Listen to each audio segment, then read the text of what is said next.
In this lecture, the phases of the moon are discussed in detail. There's an attached file that can be downloaded and used for lecture notes. The learning goals are to be able to predict the phase of the moon, its rise time and its set time, and where it will be in the sky. At any time, half of the Earth is illuminated by the sun and half of the Earth is in the shadow. The Earth orbits the sun in a counterclockwise direction as seen from the North Pole. The Earth spins on its axis. Every 24 hours, the Earth has the same location facing the sun. This is a solar day.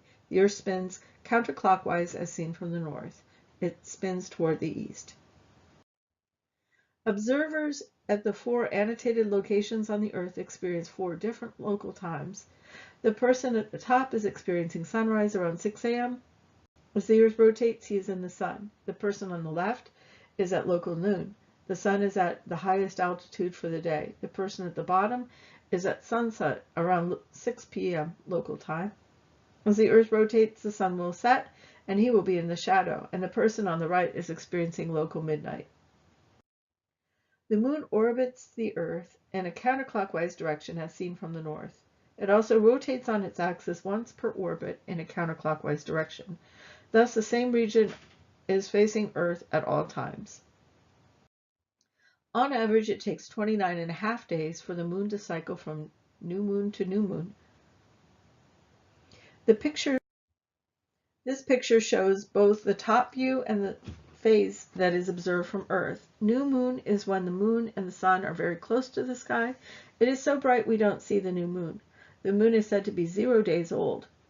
People have been known to compete to be the first to see the thin crescent moon after a new moon, which can be just hours later.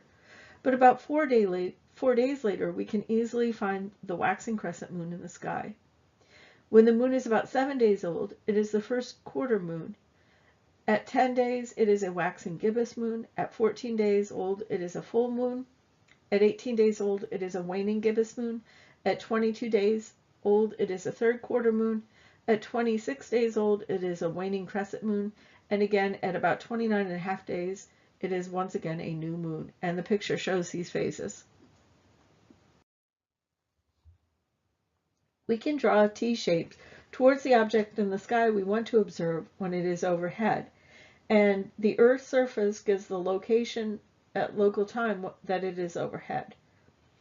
The perpendicular line shows the local times when it will rise and set. Here we are looking at the new moon. It coincides with the sun, so it is overhead when the sun is overhead, and that's for the local noon observer. The moon rise time is around the same time as sunrise time, and the moon set time is around the same time as sunset time. The midnight observer does not see the moon when it is a new moon. About 4 days later, the moon is a waxing crescent shape. The rise time is midway between sunrise and noon. The set time is midway between sunset and midnight. The moon is directly overhead for someone midway between noon and sunset. Chasing the sun, the moon follows the same arc-shaped path in the sky, with its horn pointing away from the sun. Observers at sunrise and midnight do not see the moon. The observer at local noon sees the moon in the east, partway up from the horizon. The observer at sunset sees the moon in the west, above the horizon. See, its moons are pointing east for the northern observer, so its shine will be increased. About 7 days later, the moon is directly overhead at local sunset around 7 p.m. It is a first quarter moon. The moon is appearing to rise for a person at local noon.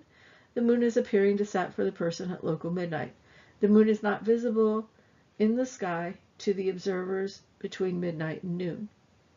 The moon chases the sun with its bright side leading. When it is a waxing gibbous phase, about 11 days after the new moon, the moon is directly overhead for an observer midway between sunset and midnight. The moon is rising for an observer midway between noon and sunset, and the moon is setting for an observer midway between midnight and sunrise. The observers at noon and sunrise do not see the moon in the sky at all. The observer at the sunset sees the moon in the eastern sky partway up from the horizon. The observer at midnight sees the moon in the western sky on its way to setting. At full moon, the moon is overhead for a person at local midnight, but not visible for a person at local noon. At sunrise, the full moon is setting on the western horizon and the sun is rising on the eastern horizon. The full moon is rising on the eastern horizon when the sun is setting on the western horizon. Around 18.5 days old, the moon is visible directly overhead to an observer midway between the midnight and sunrise locations. The observer at sunrise sees the moon above the horizon in the west. The observer at midnight sees the moon above the horizon in the east. Observers at noon and sunset do not see the moon. At third quarter moon, the moon rises at local midnight and sets at local noon. The moon is directly overhead for an observer at sunrise. The observer at sunset does not see the moon.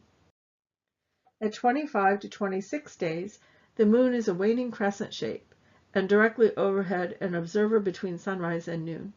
The observer at sunrise sees the moon in the east, leading the sun in its path across the sky, with its horns pointed away from sun and toward the west.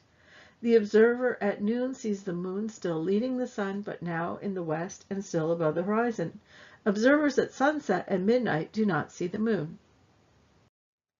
In conclusion, the cycle of moon phases is predictable. It is a matter of simple geometry to figure out when and where the moon can be seen. Use the interactives in this learning module to further study and explore the moon's phases. The solutions to the study guide are available as well.